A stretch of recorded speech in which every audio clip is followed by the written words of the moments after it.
Hey, it's a video ditch first. All three of us together in person. What a miracle. And look at this.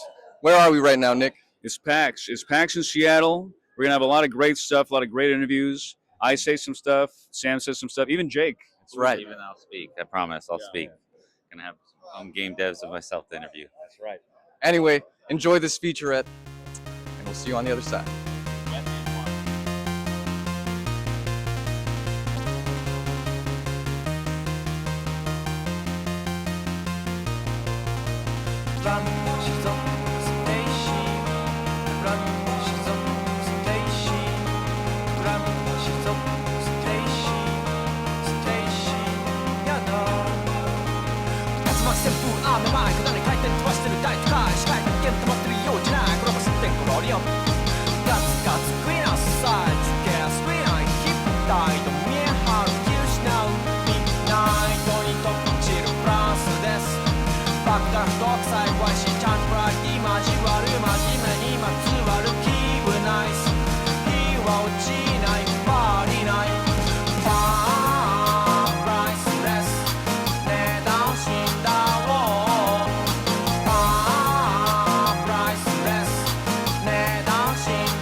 PAX has been described as the only place for gamers to truly understand and feel that they belong in this world. Many a time, many a person has gone through this planet of ours thinking, will I ever belong? Will I ever achieve true happiness? Does anyone really like me, or are they all pretending and they secretly hate me? And PAX is a place that confirms that not only can this world be kind and just and true, but there is a place for you. But unfortunately, that place only exists 4 days out of the year. You gotta go all the way to Seattle, so you know, if you can't make it, tough luck. You're gonna be alone and miserable for quite a long time. So, horror heads and survival horror enthusiasts all around the world. For those of you who've been clamoring for something to get that Silent Hill Resident Evil feeling, this is not it. This is something much greater. For those of you who appreciate the sickening works of cinematic masterpieces from companies such as Troma, a game now coming soon to your very PC called The Lacerator will fill that urge, fill that empty hole in you where those gory, disgusting, sickening films should fill. With you as a protagonist, with this beautiful man right here. I know, right. I know you're thinking, isn't that you, the guy talking? Almost, not quite. And standing here right next to me is the man responsible for this wonderful title, Fernando Tits. So what exactly is the Lacerator all about? How did it come to be? Yeah, so it's it's basically the Resident Evil where you play as the dude who likes sex. Space, the final frontier. Ever since the first days of the cavemen, we have looked in the skies and we have thought to ourselves, Unga Ooga, what up there? And now, with games such as STARSEEKER, ASTRONEER Expeditions, we can finally answer that question in ways that we never thought possible. And standing right here next to me is the creative director responsible for that idea, first starting in 2016 and expanding to a franchise beyond anyone's wildest dreams. We have Adam to talk about what exactly STARSEEKER Astroneer Expeditions is, what it's about, and why it came to be, if you please. Yeah, first of all, I love that you opened with a Star Trek reference because that's where we're about to go here. So, listen, I'm in my 40s, and what I've aspired to do, especially with the Astroneer franchise, not just the video game, but the whole franchise overall, is to make an experience when you have a controller in your hand that can give you a same sense of hope for the future or ambition that I got from Star Trek back in the day when I was a kid. And so season over season as a live game, we'll be jumping to new planetary systems where you and the other Astroneers will be embarking on expeditions to explore, research, uncover a little bit of mystery along the way. You can work together, you can go in solo, and it's just really us really trying to be on the nose about our aspirations to really be that experience that gives you that sort of hope for the future, call it optimistic futurism, and I'm really excited for it. Fantastic. So look forward to it. 2016, 2026. Yeah, sorry. Time warp. Yeah, pick it up, enjoy it, fly around, smack people in the head with a shovel, have a big laugh, and, just go hog wild. All right, well, here we are live from PAX West 2025. It's Sam from Video Ditch here with John talking about their game, Rogue Labyrinth. For the viewers and listeners at home, could you give them a quick pitch? Like, what is Rogue Labyrinth? Yeah, definitely. Rogue Labyrinth is a narrative action rogue-like. It is a game where you sort of go in and people start shooting things at you and you hit it right back at them. You go around, you destroy anything and everything. You hit rocks at your enemies.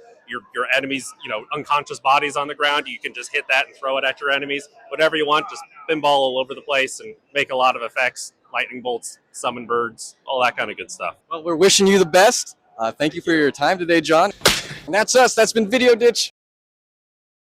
So here we are with Love Eternal. It's a new platformer, very mystery-filled, intrigue, a lot of different elements that have atmospheric musical aspect that really pulls you in to what's going on in the greater story. There's going to be definitely some shock elements that will make you continue to Swallow your damn breathe. Yeah, you're going to want to persevere just by the story alone, the intrigue of everything, and the platforming is nothing to scoff at. Do you have anything to tell us about Love Eternal, the development? Love Eternal is a game by two developers, a studio, Brilka, B-R-L-K-A, two siblings, Toby Alden and Sam Alden. On the face of it might seem fairly straightforward in what it's trying to do, what the player is being asked for, but it really unfurls, really blossoms into an increasingly surreal, psychological, experimental narrative, and it's the kind of game which you will want to tell your friends about afterwards because it really has to be seen to be believed. It will be a short game, but one that leaves a very lasting impact. Right on. Well, yeah, look forward to Love Eternal. Keep your eyes out on all those different platforms. It's going to be everywhere. It's definitely going to be a challenging game and one for the speedrunning community as well. So this has been Video Ditch, and thank you for watching. Keep your eyes out. For many a year, many a player of a platform fighter has played, enjoyed it, and thought, now this is great, but where are the literary greats? Where are the classics, the brainiac's choice? And, it's been lacking for decades on decades. And finally, a game has come to spit in the face of the imbeciles and dum-dums who only want to play with the shiny new toys and goes back to the past to find the characters who have stood the test of time and are finally getting the chance to stand in the spotlight and beat the out of each other live for your enjoyment. And with me here, we've got the director, creator, man behind the game, Colin, of Quadruple A Games. making Royalty Free For All. What exactly is Royalty Free For All about? Royalty Free For All is a hand-drawn party brawler starring royalty-free characters. So we've got Lancelot, Sweeney Todd, Mother Goose, all beating each other up in some good old Saturday morning style cartoon fun. So were you into the platform fighter scene? What do you say your main inspirations are behind the mechanics and gameplay for Royalty Free For All? So Smash Bros is my favorite game of all time, like by a mile. And I had this problem a lot where friends of mine will see it on the TV and think, oh, that looks awesome. I love this game. I want to play. Then they pick up a controller and say, oh, this is horrible. I can't stand this game, which is not the way it should be. Right. So I wanted to make a game that everybody can learn without being a gamer. You know, they see the fun cartoon video effects and the characters like, these Nintendo characters that everybody knows and loves. But when they actually pick up a controller and find that you have 30 plus moves to learn for everybody with 80 characters on the roster, you just have no idea what's going on unless you've grown up with it for 20 years like I have. So I wanted to make something that you can just pick up and play. We've got 6 moves apiece. There's no directionals unless, we squeeze a little bit of variety out of the following limitation, that every character has 6 moves: weak, strong, and special, on the ground, and in midair. So some characters just, you hit the button and it happens. Some characters play around with different charge states, angular momentum, tapping versus holding a button. So we want to make, a deep set of mechanics for people who really want to learn the ins and outs without stripping away, the fun platform fighting tech that we know and love. We've got a wave dash button. We've got a short hop button. So we want to make it fun for everybody and not sort of, we don't want to alienate the stuff that we already love about this genre. Right. So for those in the competitive scene, don't worry. You can still wave dash into strong attack with Lancelot. You can still jab, instant kill, all that stuff. You can still torment your younger brother or cousin in these games, so you will still be provided for. Right. You absolutely get cracked, yeah. All right, well, thank you so much. And when is the game going to be coming out? Or right now there's a Kickstarter, correct? That's right. Right now we're live on Kickstarter. We're trying to hit console ports. We want to add Bigfoot, Frankenstein, Dante, and maybe some more. And we expect we'll be out in March 2026 on Steam and probably consoles a little bit down the line. We might be able to squeeze them in by March. Time will tell. Depends how this goes. Yeah, look forward to it. Tell your local game shop you want to have some locals. You want to beat some people up in the game. You want to do some crazy stuff, get some cool tech up, put it on Twitter, become famous, and have a horrifying crash. You can go through the whole life cycle here in Royalty Free For All.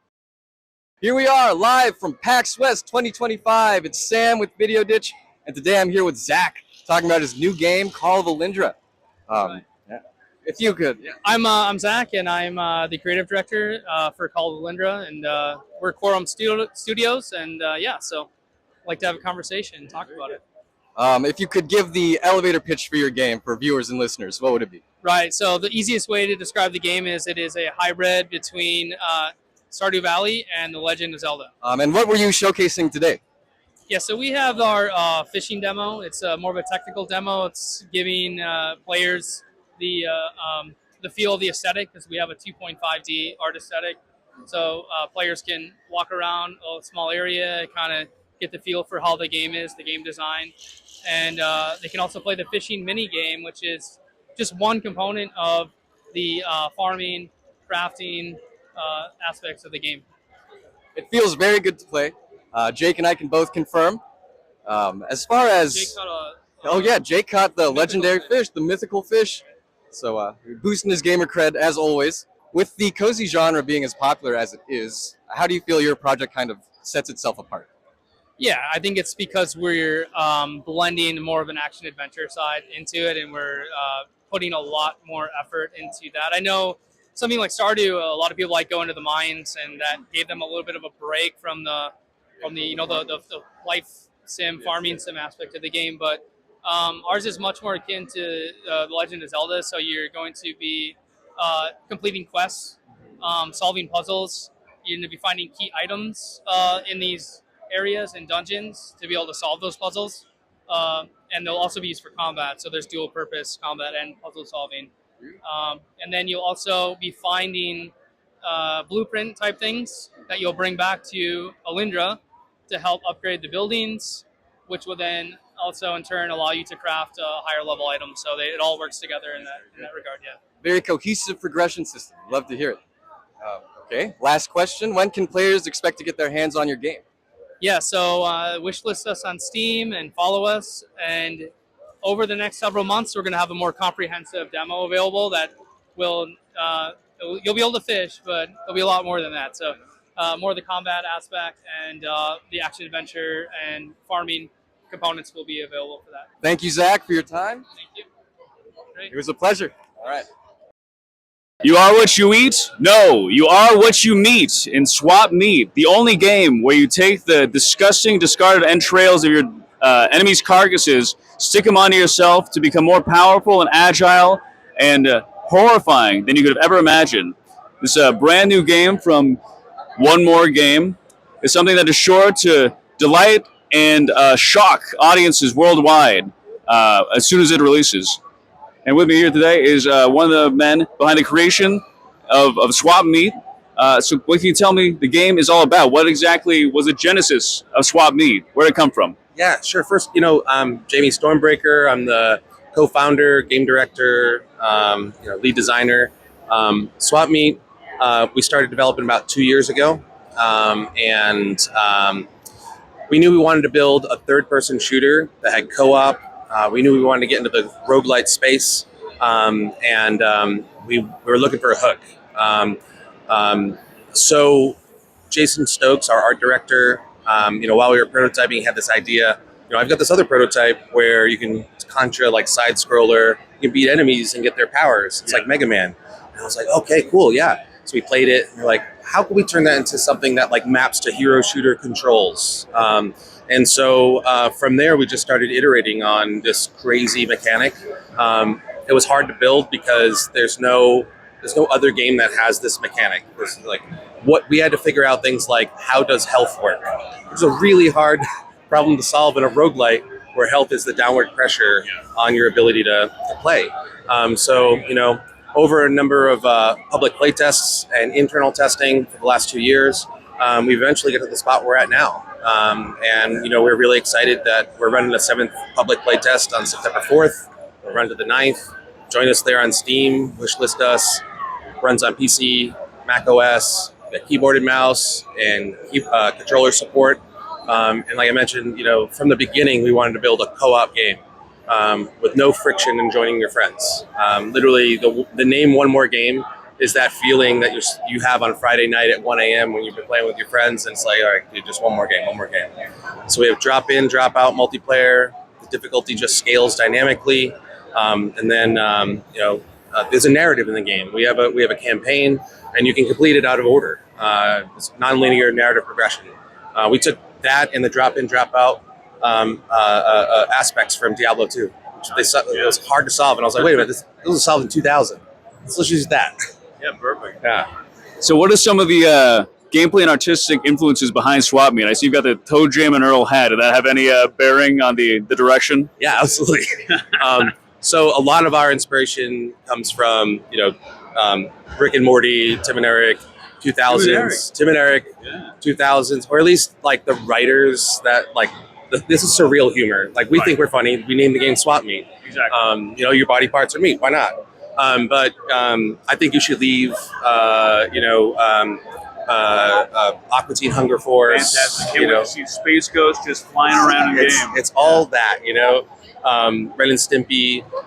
Toe Jam and Earl was actually the reason I've got this hat on. Is it's one of the inspirations for the soundtrack in the game. Really? Yeah, our composer Austin Winnery.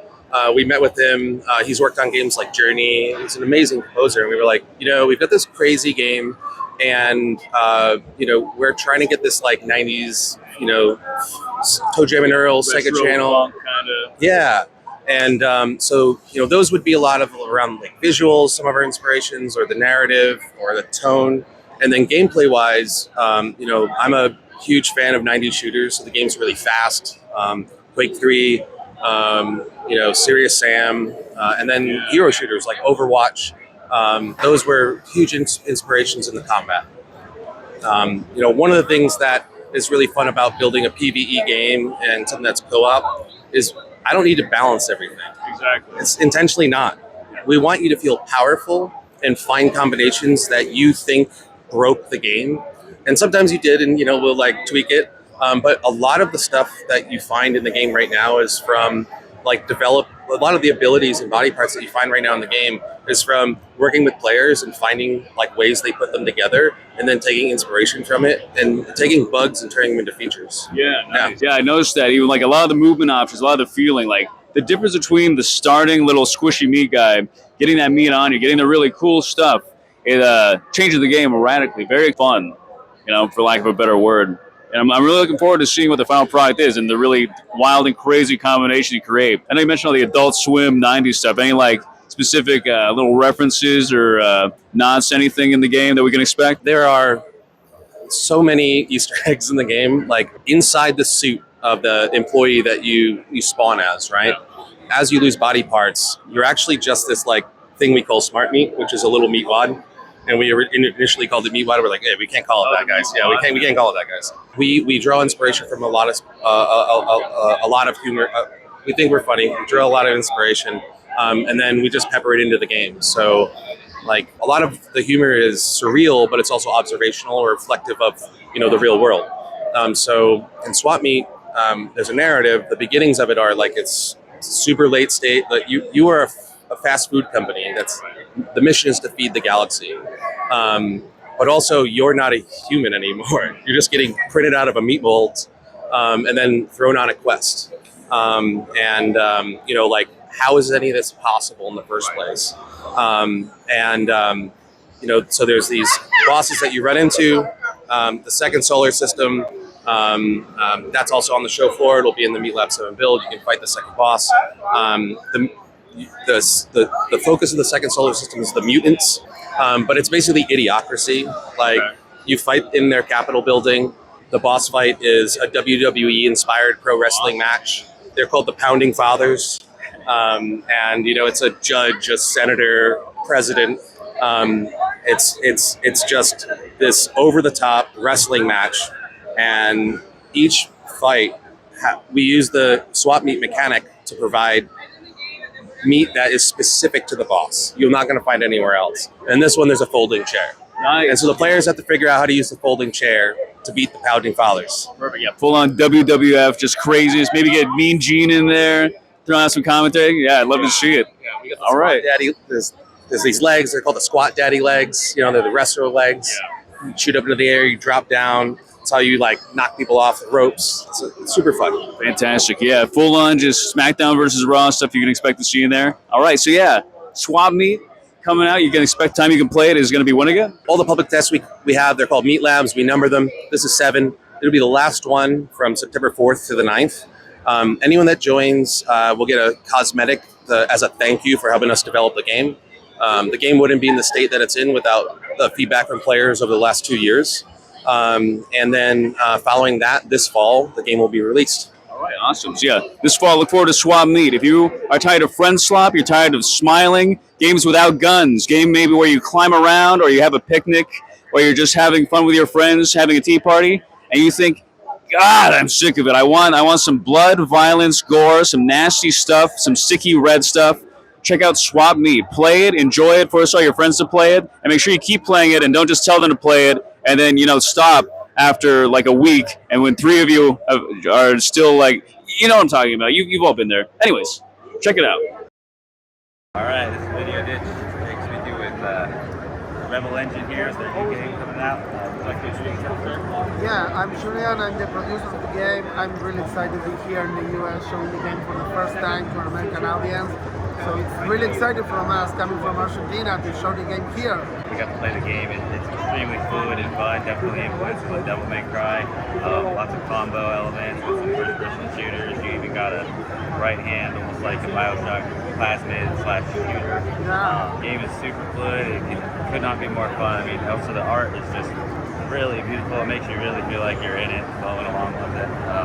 Yeah, it's a great game. You guys have a great game here. Thank you. Thank you for letting us play it. No, thank you for coming. Yeah, we're really glad like everyone is having fun, and that's the important part. And like we had a couple of people come back again after playing the game yesterday, came back tomorrow, like again today. and I'm really happy to see like people really resonating with the game and understanding what it is about.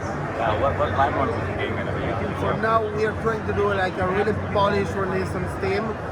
So we got feedback from the community and everyone have a good time. We don't want to overextend ourselves and being like more platforms but less quality. No, we want to do like a really polished game and yeah, people having fun. That's all about that. Yeah. That's awesome. Well, thank you again for letting us play. No, thank you. Thank you for your time.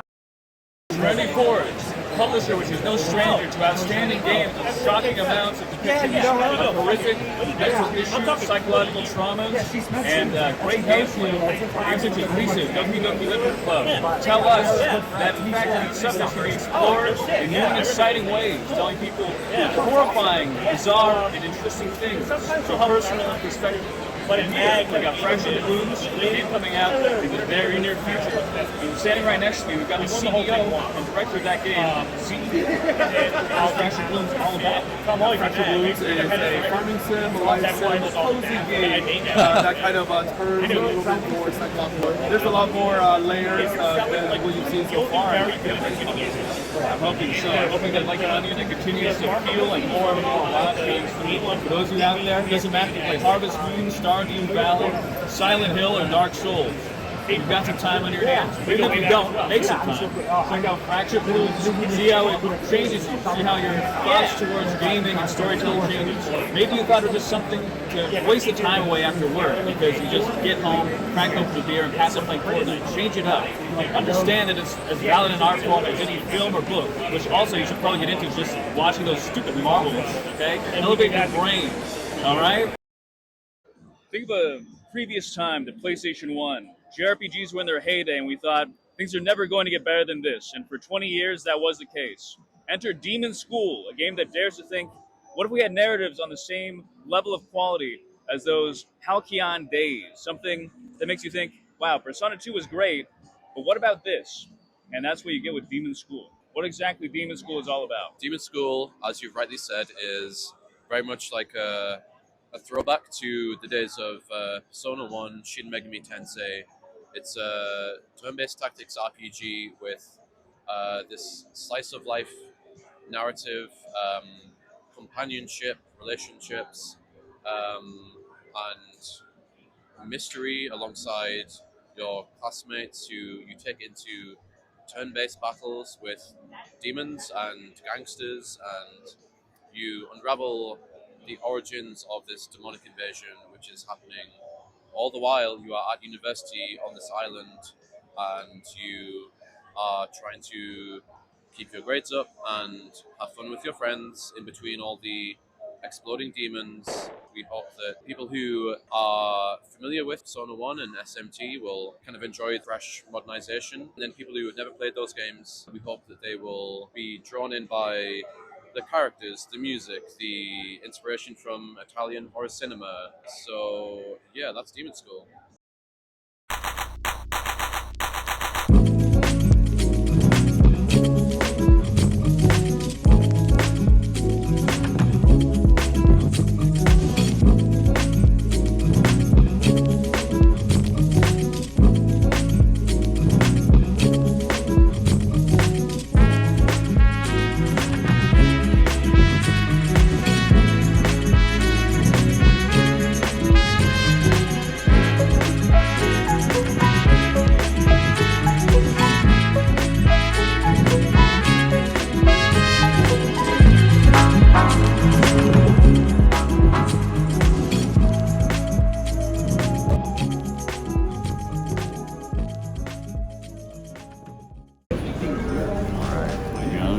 What are we doing here today, man? We're trying the new Borderlands IPA. As you can see by my, can you even pick up my voice in the mic or something? You're probably fine. I'm trying a new Borderlands IPA, as you can see by my cool mask, very festival style. They actually ran out, so I got the, something better, the Kirin Ichiban. But we can just play pretend and say this is the Borderlands IPA. What, 4 packs?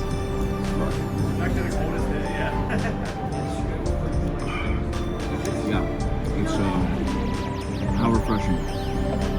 The taste of gaming is ripe with flavor. And I don't know. Personally, I would not recommend playing Borderlands 4. I would not support Borderlands. Play Mr. Sleepy Man, perhaps. There you go. Play Y2K, I.B. All right, how many, hyper dive? I mean, the Kieran's not bad. Just goes down like water. Goes down smooth. Frankly, glad I didn't have to try the Borderlands IPA because it's just an IPA. It's just a regular Voodoo Ranger IPA. Nothing special about it. Beautiful.